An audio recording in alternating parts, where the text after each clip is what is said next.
Bon, Toto qui réserve l'assentiment national envers l'armée, hein, sous réserve de son interpositionnisme interceptif, hein, le propre du pervers polymorphe, hein, avec un QR code, rien que ça. Hein.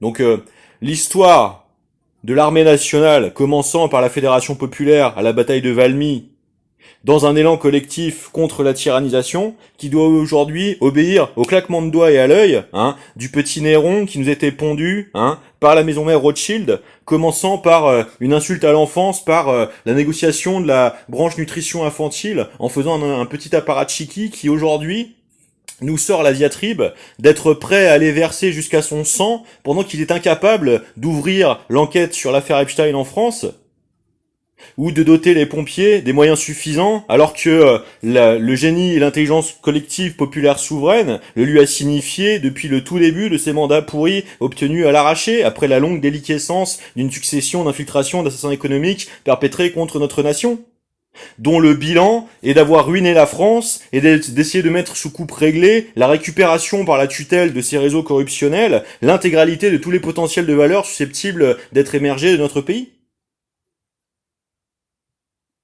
Va falloir se réveiller, Manuel. Va falloir se réveiller très fort. Tout le monde t'a dit que le SCAF c'était une mauvaise idée. Pourquoi? Parce que il n'y a pas de codéfense, hein, dans deux langues et deux cultures séparées. Hein?